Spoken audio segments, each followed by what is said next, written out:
Friday. You're here. I'm here. I'm here. Was it You have- You act surprised, kind of like I'm here on time.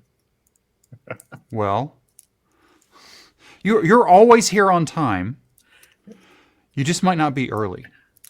Yes, exactly. And I might leave at the very beginning to get my drinks, but this time I was. You remembered. Yeah. What do you have today? Sparkling wine, champagne that doesn't come from Champagne region of France. Sure. Okay. Again, the non-alcoholic in the room. So sure, why not? I'm not saying you're an alcoholic. I'm just saying I don't drink alcohol, so therefore I'm a non-alcoholic. Yeah, together we are on an average normal person. Yes, probably so. So orange, sparkling for me as well. Oh, by the way, we have other people here today. I thought it was just me and you today. Hi, by the way, my name is Darren Pope. This over here is Victor Farsick, and we are the co-host of a podcast called DevOps Paradox. And on Fridays, we do this live stream, and we tend to call it DevOps Paradox Live. But today's secret word, are you ready? Today has a secret word. Boris. Boris. What? Boris. Boris. Okay. Today's secret word is Boris. It means nothing. Absolutely nothing. And so anyway, if you don't have your drink, get your drink out. I'm going to open mine up, but not spill it like I did last week. And there we go. All right. For most people watching today, it is probably end of day. I'm still middle of day. Vladislav, hello. Vladislav, I saw that you were going to some sort of four-named conference. I don't remember what it was, though. What was it? Put that down in the chat. 4 letters? No, it was four names. Words. I think it was four names. I think it was 4 words. Okay. 4 words. Marcin, Thomas. For the people in Europe, if I like some names I can get right, others I'm just going to completely butcher. So forgive me if I don't attempt it. Look, there's already enough stupid American jokes to say. At least I'm not from Florida. If you're watching in Florida, you understand the joke. Or if you're in the U.S., you understand. Okay. Look, long time ago, I worked in a company where many people were from Poland. Mm-hmm. And I asked a girl, so what's your name? We all call her Goshka. She said, no, don't even try it. Even people from Poland cannot pronounce our names. So that's why we all use nicknames. That's a national decision. Yeah. I don't know whether it's true. It's probably not. I don't know. Speaking of truths, this week's episode, videos or text? That was this week's episode, by the way. And the conclusion was audio.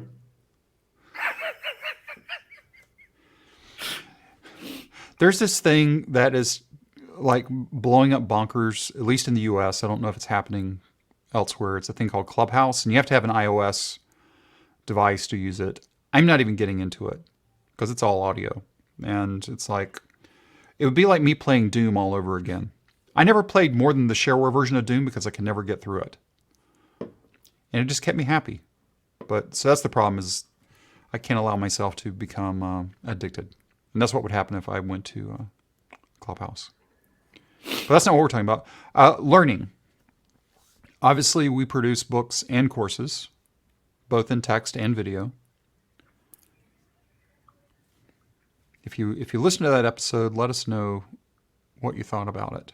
Actually, you don't have to let us know right here, but if you go back over into the Slack workspace under podcast channel, start a thread underneath where I did the post on that on Wednesday. I'm starting to ask for that. So, wait, here it is. Greetings from Poland. See, look, greetings from Poland. You were just joking about Poland. Okay. No, but that one is easy. That's Marcin. I understood that the girl in question was Malgorzata or something like that. Impossible. Just let it go. Anyway. And it has like, what was curious for me, I come from Serbia, right? I thought that we are the country with most consonants used in words. Kind of, there is hardly any vocal ever. But she beat me to it. Kind of, a name without vocals, or hardly any. I have a number of friends that are Romanian. I thought they were worse than Serbian. Maybe not. I don't know.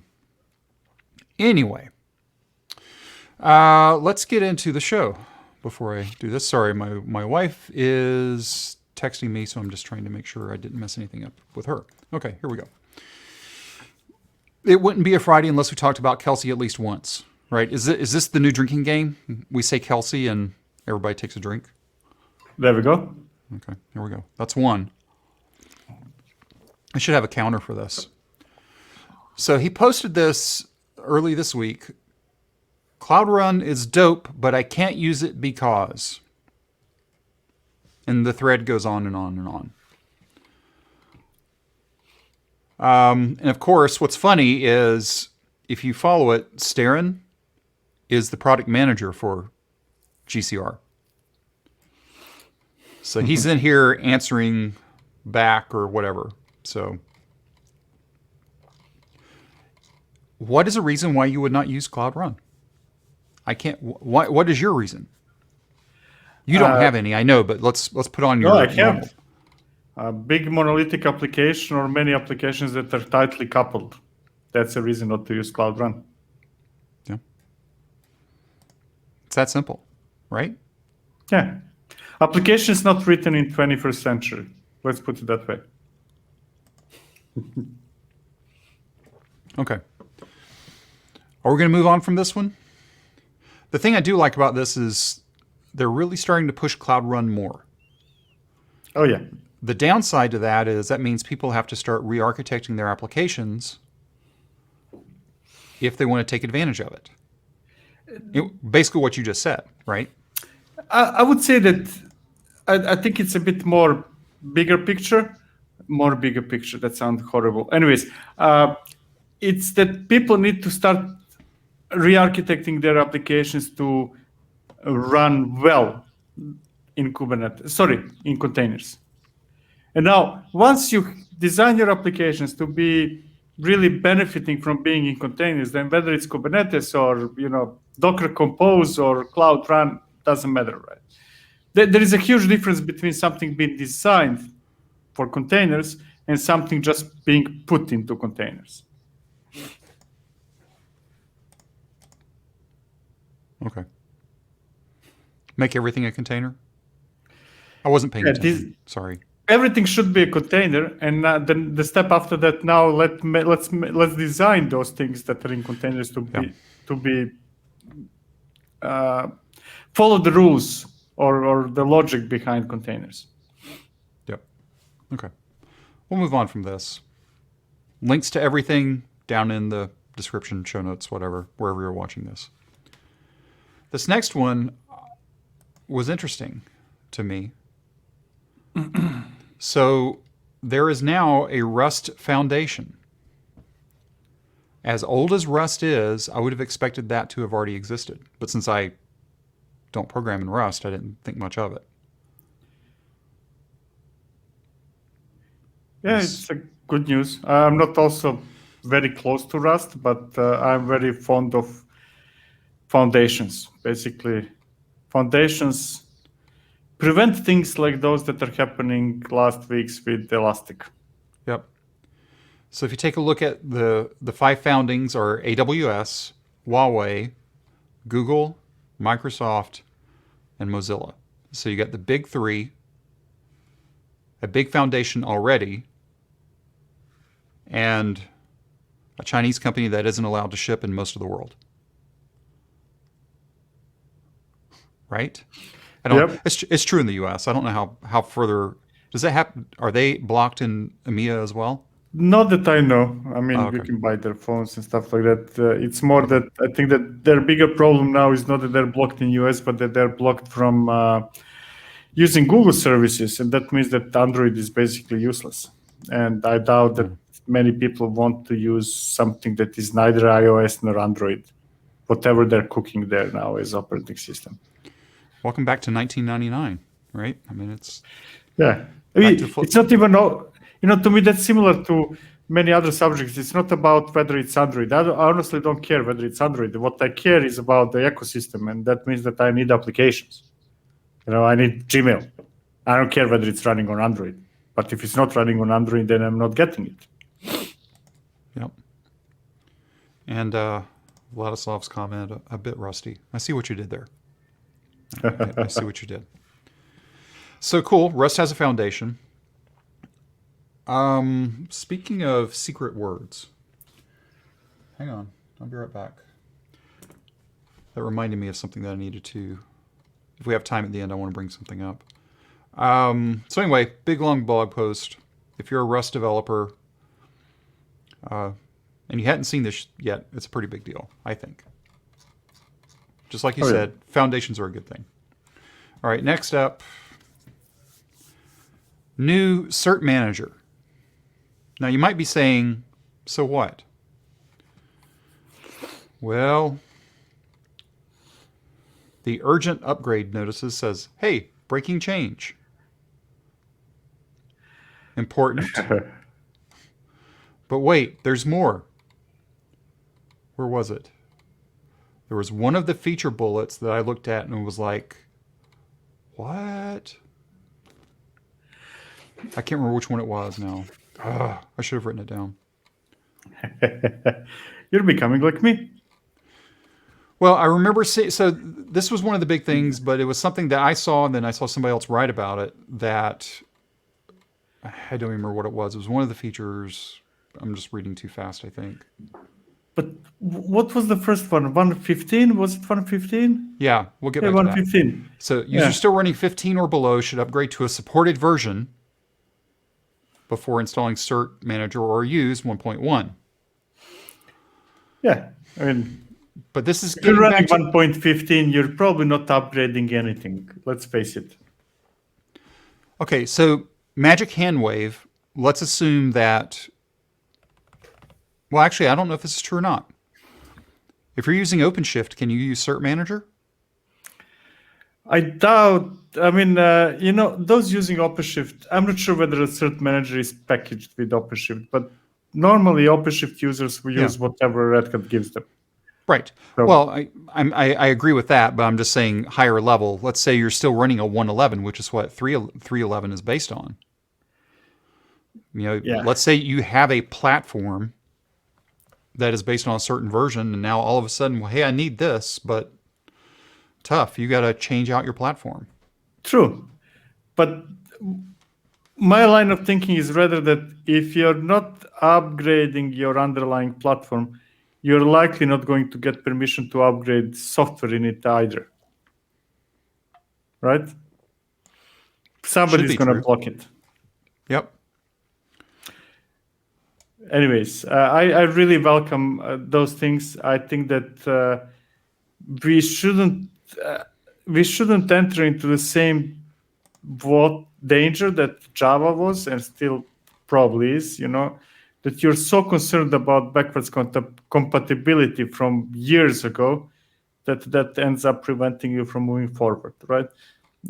Supporting last year or two, that's more than enough. If it's longer than that and you can go faster by not supporting it, just go ahead. That's my logic.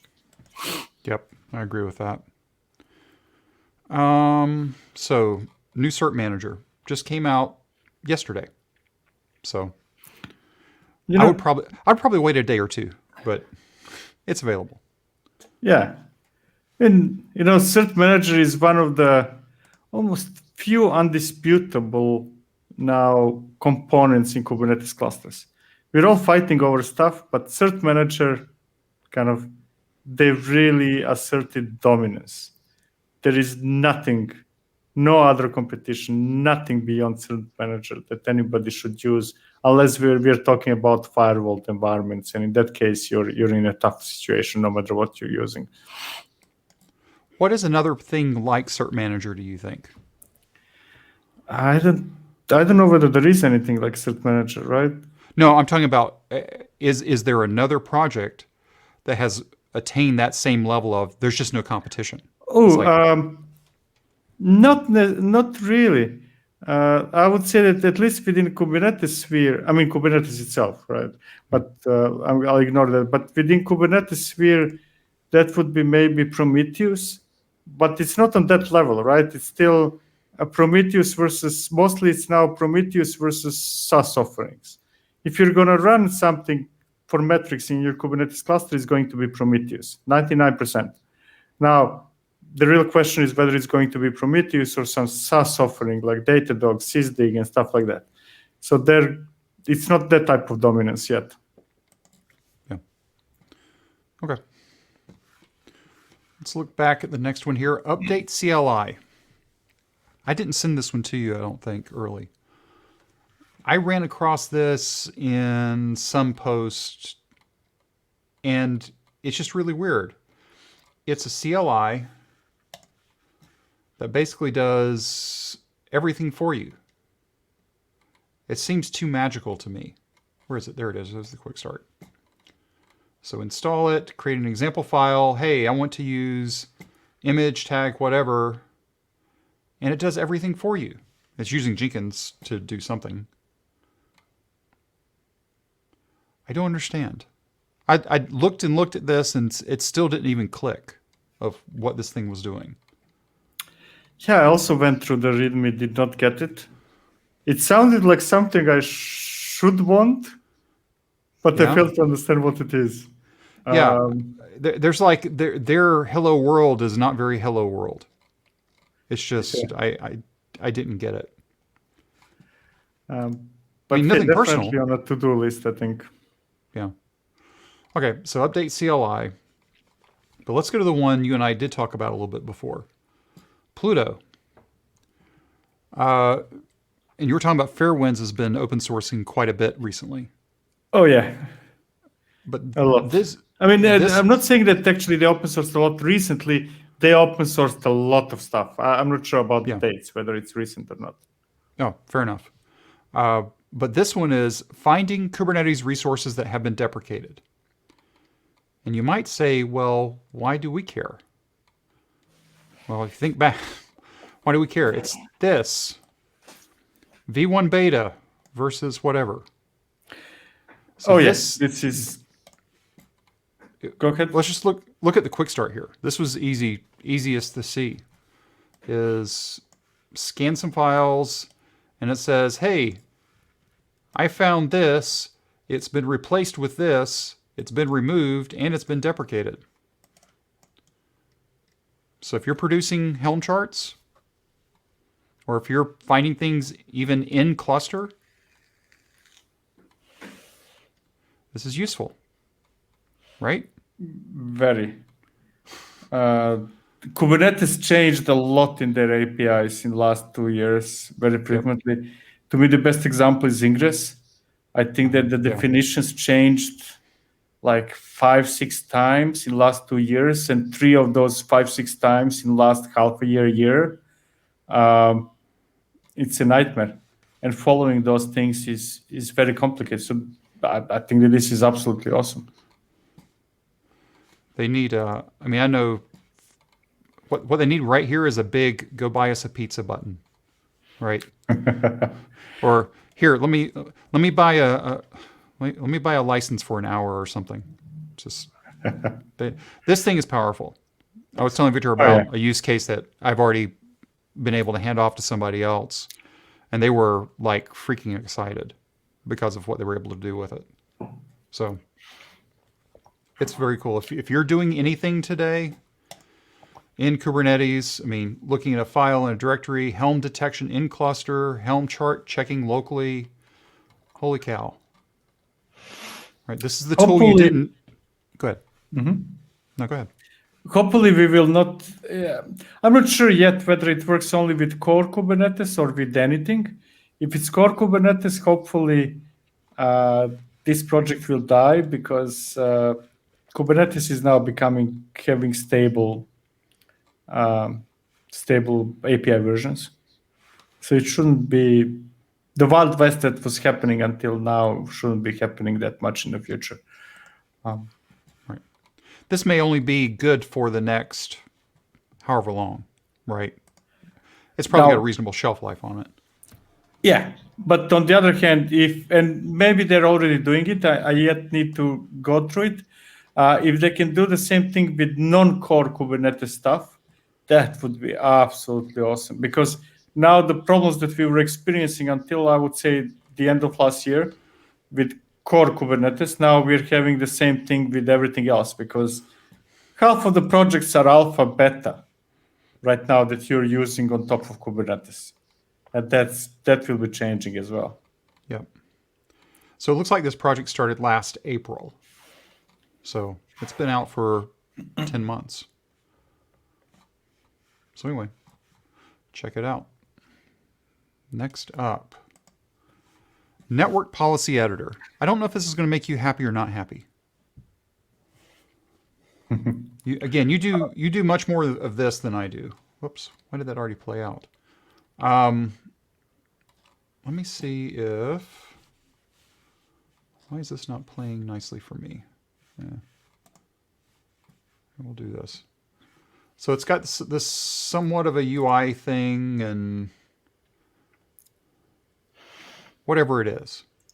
I don't know. I mean, these are the examples when UIs are actually very useful. UIs are very, very good at visualizing things. I'm a CLI freak, terminal freak, but when I want to display, to visualize something like what we're seeing on the screen right now, Yep. that needs to be a UI. Yeah, I'm trying to see. Yeah, here's a still of that. To where when you're creating this network policy, it just visualizes it that way. So, yeah.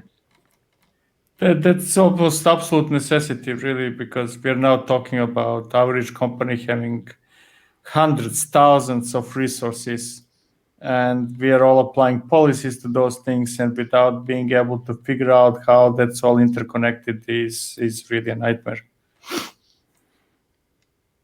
Yep. So tweet at us at Cilium Project to share your examples. In the next few weeks, we'll pick a few favorites and send the creators some exclusive Cilium swag. There you go. There you go. Watch that whole video. I did watch it through, but it was earlier this week. But a new free tool for the community to assist you in your journey with Kubernetes network policy. Do you really want to take a journey with a network policy? I don't think so.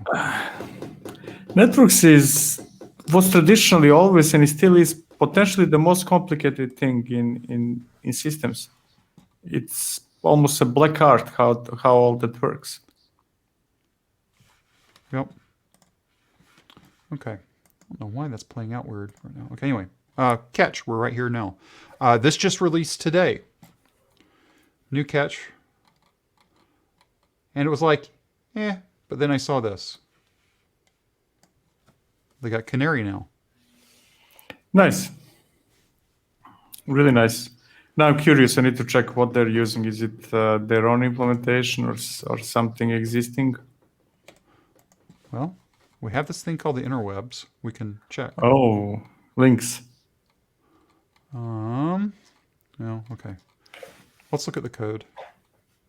Because that's what we do here. So if they were doing it, where would that be? Let's see here. Here. Let's see. Did they do the right thing and actually just use Canary? They did the right thing. They used Argo rollouts, or what is the other one? Flagger. Flagger, yeah. It doesn't seem so. No, if I had to take a gander looking at the tests, I would not think so. This does not look... Okay, we're not going to dig through the code, or at least not that much. So anyway, but again, it's a 0.2. That's fine. It takes time. Just the beginning. Yep. And I admire companies that use proper versioning. You know, too many companies I see just start some project and then 3 months later there is version 1.0, which is very misleading. Which I understand, because you want to send a message, people use this. Nobody wants to use something that's 0 point something. But that's the correct way to be honest in a way. Well, especially for people that are scared of, like you said, sub 1 numbers. But if you look at Kubernetes, most everything has been sub 1 for how long? I don't know. A very long time. Other than Kubernetes itself, the stuff running inside of it has been 0 dot something for ever. Exactly. So we've just gotten used to it. It's like, does it actually have a valid semantically versioned number on it?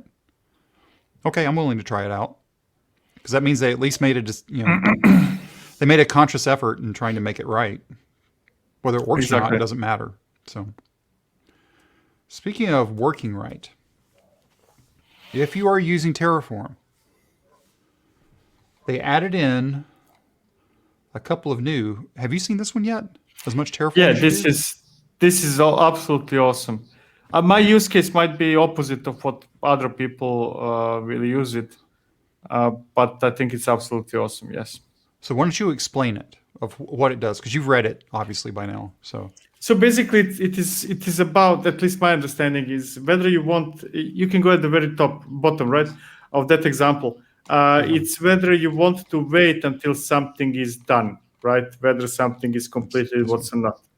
And I get annoyed, like, for example, when I create a Kubernetes cluster with Terraform, let's say Google, Azure, doesn't matter. I need to wait for anything between 5 minutes and half an hour. But what I really, really want is to create a control plane, Terraform to issue instruction to my provider to create worker nodes and whatever else. But once I have the control plane, I don't want to wait for the rest, because I can start deploying my stuff. If there are no nodes, there will be nodes. Kubernetes will not forget about it.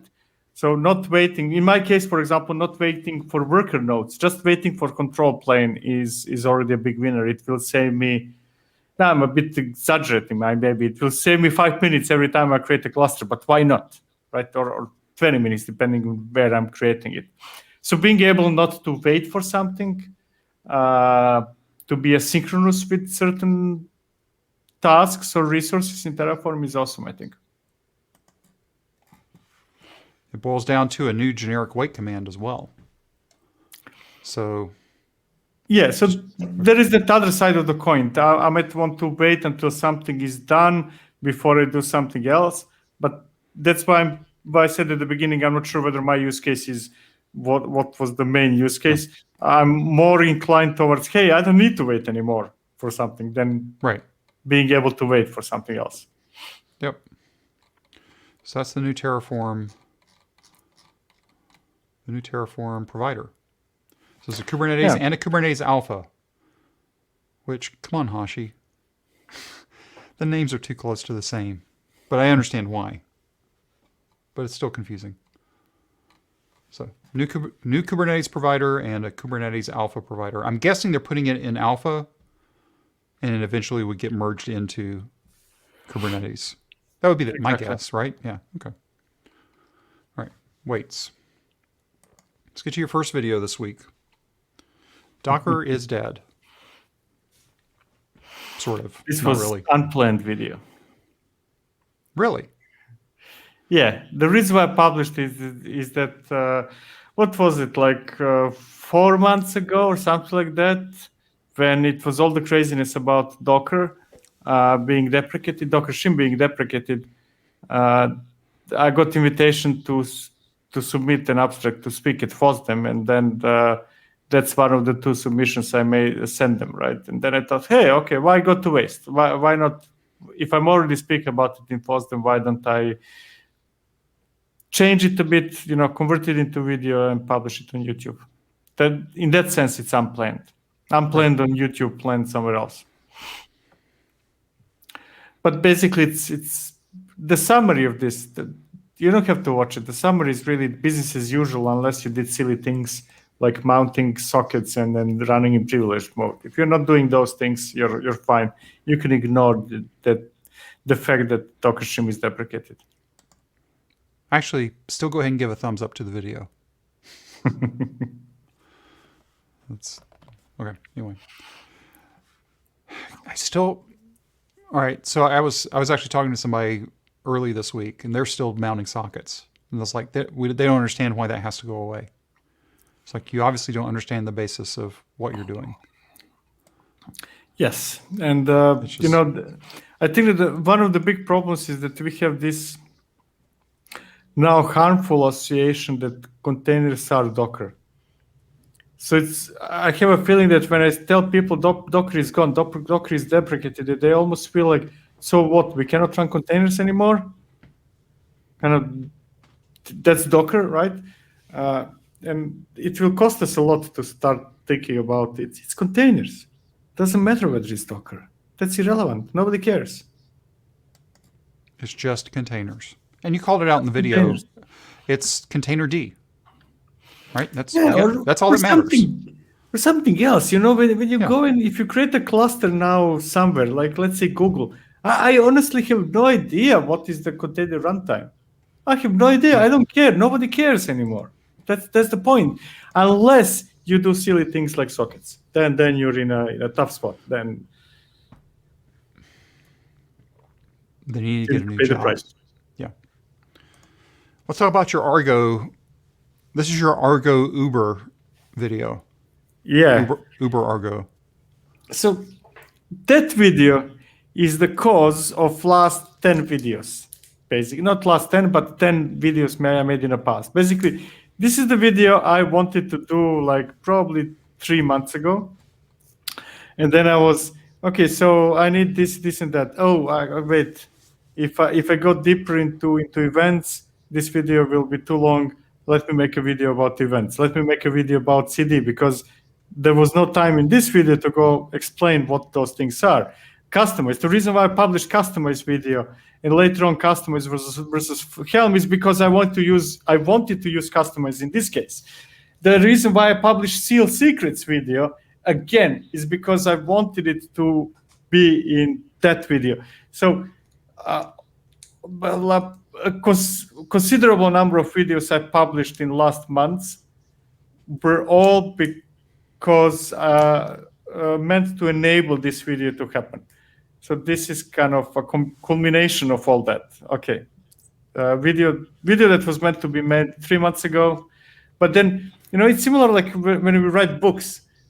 You want to do something, but that something is supposed to be the last chapter. That's what you really really want. But to get there, certain things needs to be explained. Certain things need to happen, right? I have a bone to pick with you about this video. A serious one. Serious one. Okay, go ahead. A serious one. Let's do it. So what happens when your Git server goes down? When my Git server goes down, I think that I'm in a terrible place independently of this thing. I'm not arguing that point, but what do you have to do if you're architecting so your Git server is living outside of your cluster where things are happening? Yes. And that server nothing will happen when it goes down. What? Nothing will happen when it goes down. Right. Literally. So, all right. So I'm saying it goes down, meaning it's down. Mm-hmm. Network interruption between cluster and Git server. Mm-hmm. Git repo is corrupted. Mm-hmm. Git has now become your single point of failure. Yes, absolutely. And it already is for 10 years. Yes. Because, before we get into this part here, right? You need to build a release. You cannot build it without Git. You need to run some tests based on some source code in some Git. It literally, what you're saying is absolutely true and valid, but I don't see it related to the subject of this video. Simply our dependency on Git. It's the same thing like, what was it? I think in some webinar I had yesterday, there was a question. It was about using Gitpod, how to create development environments in cloud and stuff like that. And question was, hey, but what happens when we lose internet? My answer was, when you lose internet, that's not your worry. Nothing works. When you lose internet, there is nothing. There is nothing I can do without internet. I mean, there is something I can do, right? I have some repo that is locally cloned and I can do something, but it's close to nothing, right? We have certain dependencies that we cannot avoid. And the Git simply is a dependency. Everything, basically, whole software world, the whole planet depends on Git right now. And 90% of that whole world depends on not even Git, on GitHub. I think that percentage is a little high, but I get your drift. Yeah, maybe not 90, but so I have all right. So I want to stay here for a second longer. Let's say that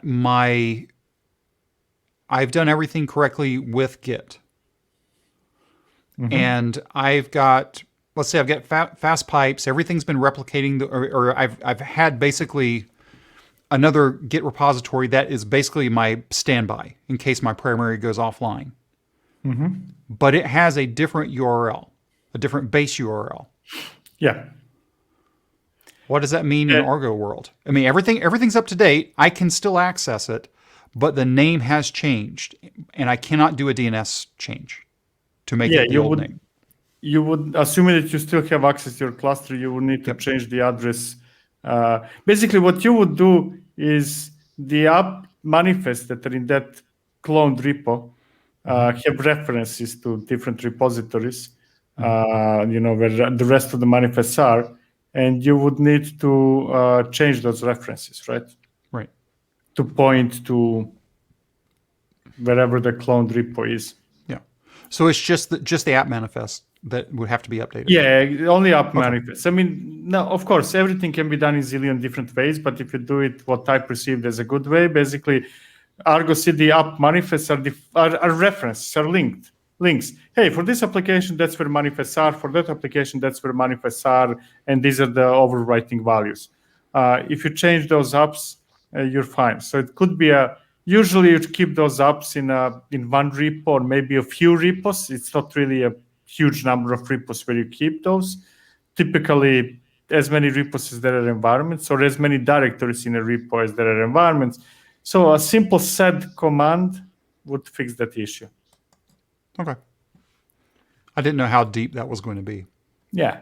And, but in that case, when your repo is down and stuff like that, nothing would stop working. Kind of, they would not be able to fetch new dev updates, right. And whatever you had before the outage would continue being there, right? You wouldn't be able, without changing the addresses, to upgrade your applications, to build new releases. But probably your primary concern would be rather to restore Git rather than to think about how to, re-enable the pipelines, let's say. Right. Okay. And as Thomas said, 73.823% of all statistics are made up. That's absolutely not true, Thomas. 74.757% of statistics are made up.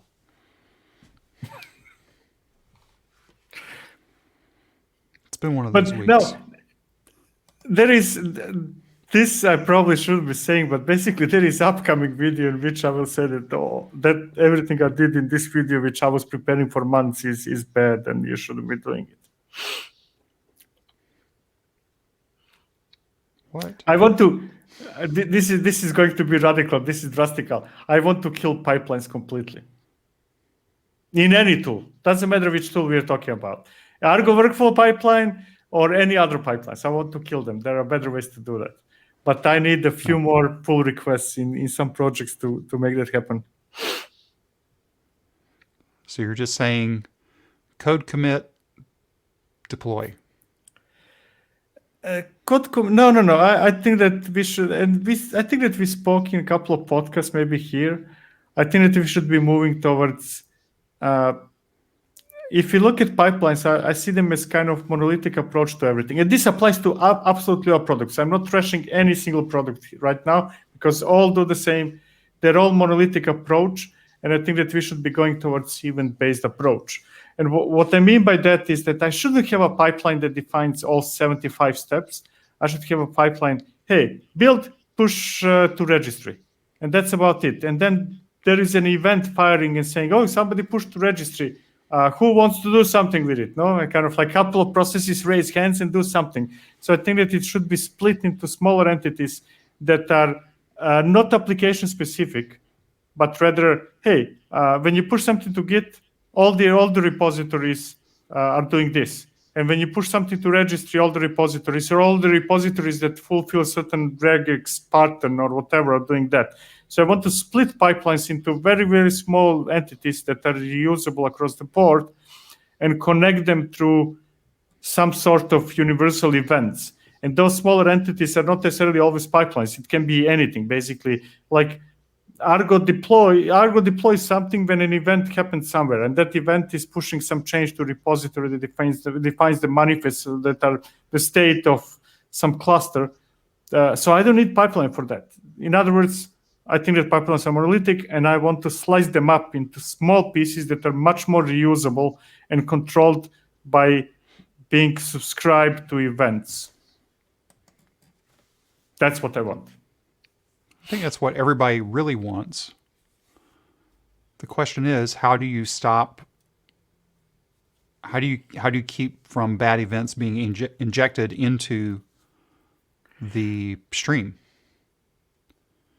That could be, but we tend to control environments, production. It's not kind of random stuff happening there, and so on and so forth. I'm much more, the real challenge, we could assemble that with basically only any CI/CD workflow tool that we have right now, right? With a bit of work, that can be done. Yeah. My main problem with that approach is that there is no tool that I know of that has such a decoupled event-based method that basically doesn't depend on any specific tool. It can be anything you want. Mm-hmm. But, and here's a big thing missing, is able to visualize it. I want to visualize all those 3, 5, 75 events as one unique pipeline flow of things. Pipeline, exactly. So I want the way how pipelines are visualized today, but not how they are created. Right. Basically, it's like playing a game of Sims. You're wanting to create the world dynamically and react based on what's coming in and going out. Yes, but being able to zoom in and zoom out on the world of Sims. Exactly. And I think that closest we have to that concept would be how distributed tracing works. Right? With microservices, we have many microservices. Requests are coming in, then they're going somewhere else, being forwarded to different places. Nobody knows. Nobody can even predict what are the paths of different requests in a bigger system that is based on smaller services distributed whatsoever. Nobody. The only thing you can do is assemble all that information at runtime somehow, and using some magic, visualize it at runtime. It would be, and I think that's a major difference. Pipelines are very deterministic, right? We know in advance what will happen, and that's how we depict them on dashboards. This is a different approach. I don't know what will happen, right? I don't know what will happen when I push this change to this application until 75 events later, something is running production. I don't know in advance what was involved in that, but I want to visualize it. Right. I'm fantasizing a bit now, but that's my focus. That's what I want to do in this year. This year, okay. Well, that's an aggressive attempt, I believe.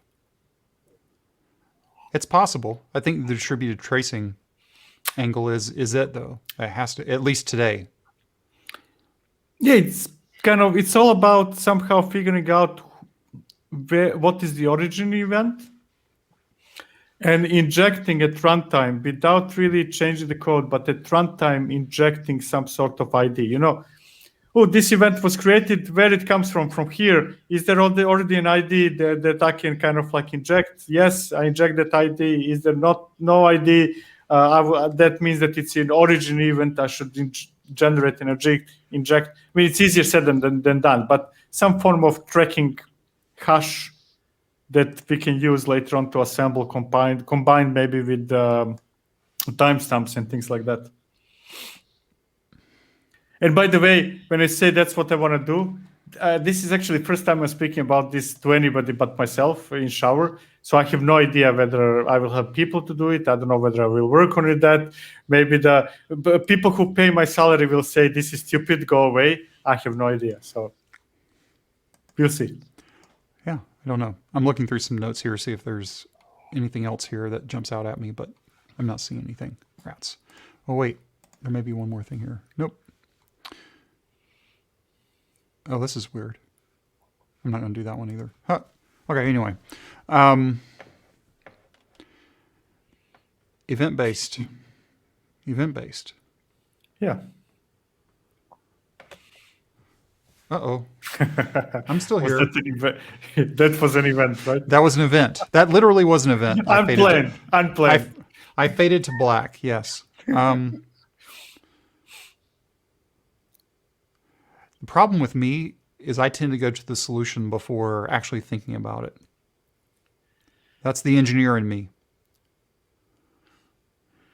Yeah, I mean, but I think that's okay approach. The question is really when you start thinking about solution, are you willing to throw it away later on if it turns up not to be a good one?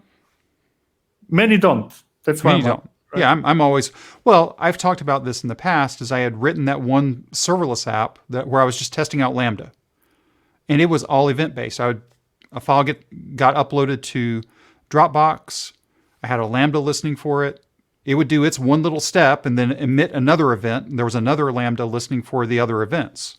So it was all pieced, all in pieces, but based on how the events flowed is what happened. I could upload to Dropbox. I could upload to OneDrive. I can't remember the other places I did, but it was like, it didn't matter. And in the end, it all came together at the end.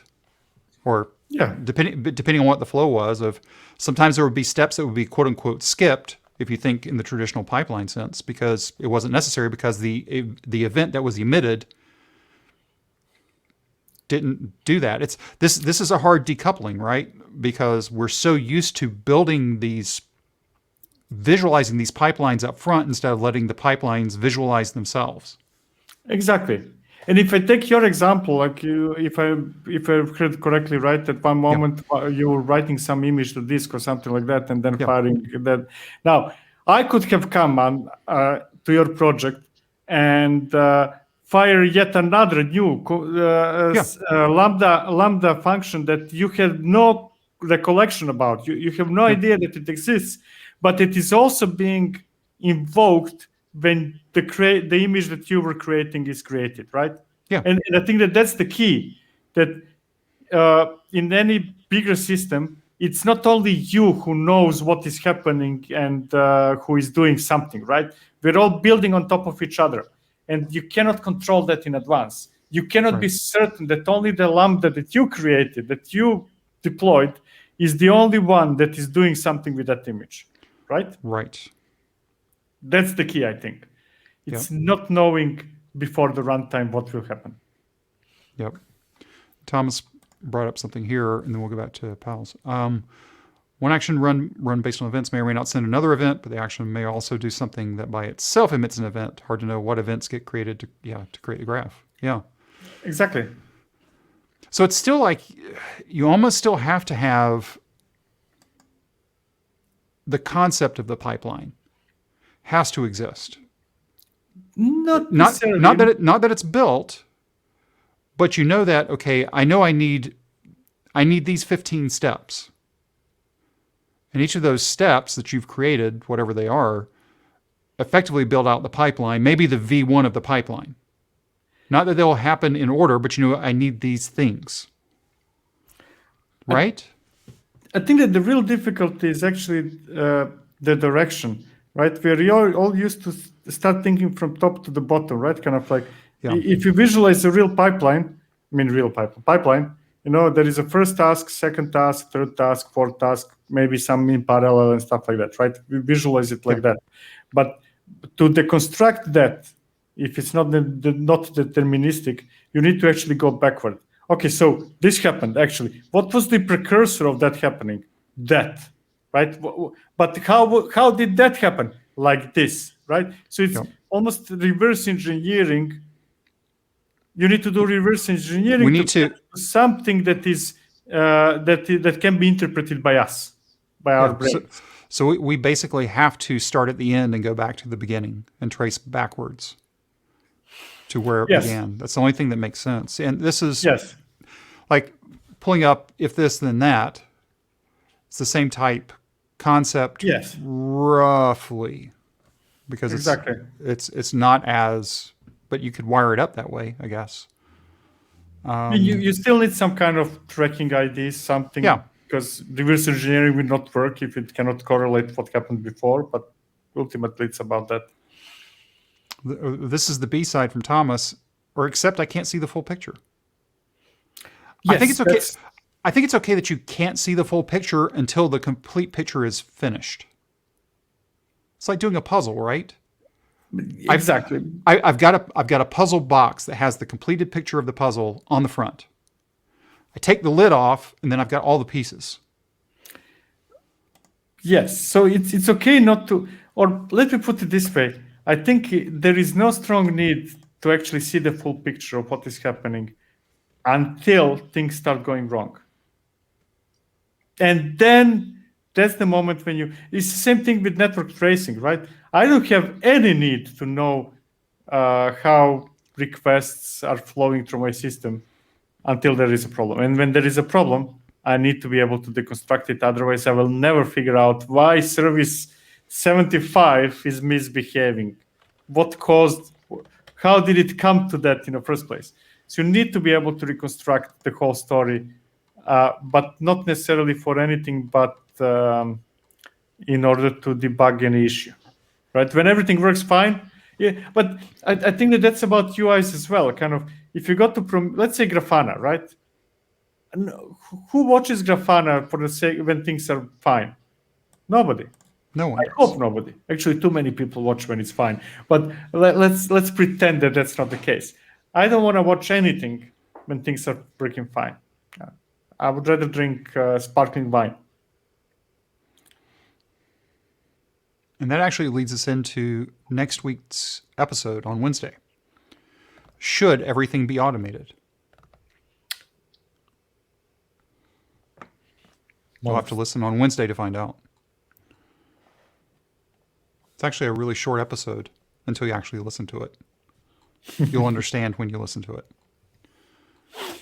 A couple of other things for this week. Oh, next week's show, I haven't even talked to you about this yet, is probably going to be earlier, like on the order of 5 or 6 hours earlier next week. So I've got somewhere to be at this time next week. So life always gets in the way. Yes, it does, but that's okay. So the episode next week. Oh, I forgot to put the crawl up. Here, let's do that just because I can say that I remembered to do it. Okay, I remembered to do it. Have you joined the Slack channel or Slack? Why do I say Slack channel? Slack Workspace. Should we be like all the cool kids and just get a Discord and get off of Slack? Depends whether that would mean that I need to do something or not. That's the question. So then, if I'm not involved, I would say yes to everything. Seriously, I know your schedule, you know mine. It's kind of it's crazy right now. Yeah, that's not going to happen. If somebody wants to volunteer to move stuff. Yeah. Oh, and also I might be. It's been on my backlog all week, and I just haven't done it yet. I'm going to put a message in the podcast channel. And the reason why I sort of brought this up now too, I've got a couple of questions I want to ask, and I might want to talk to a couple of people, like 10-minute, 15-minute type conversation. We can do it over Zoom or whatever you want. I don't really care. I just got some questions. So if somebody's interested in talking, I'll put the contact information in the podcast channel probably sometime this weekend. So nothing huge. I just got a couple ideas I want to run by some people and figure out if you're liking what we're doing right now too. And so a couple of one-on-one conversations would be pretty cool. Anything else? tell you what, though, like Vladislav was like, "Hey, peace out. I'm gone." Right? It's already one of those Jeez, one of those Vlado. things. So why don't we wrap it up here for today? Again, we will be back next week. It will be much earlier. I don't know. Remember, I'd have to look at the schedule. It may be noon or 1 p.m. CET. Typically, it's 1 p.m. CET. So It's it like could be, events. We don't know when it's gonna happen. yeah, I don't because I haven't looked at that schedule yet that far. But anyway, so let's call that a wrap this week. Again, all the links will be down in the description and show notes. If you got any questions, come ask us over in Slack. Anything else? It's all good, I think. It's Friday. It's Friday. And guess what I get to do this weekend? Walk. Taxes. Taxes. Okay. Taxes.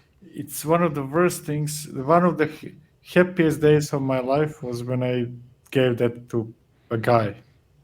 Oh no, it's me getting the stuff ready to give to my guy. Okay, have you heard about Expensify? It's not that simple for me, unfortunately. Ah. One of those years. My guy says that I'm kind of like his favorite client because I'm the only one giving him one PDF and saying, do something about it. Yeah. Okay. All right. Thanks, everybody. We will see you again next week. Have a great weekend.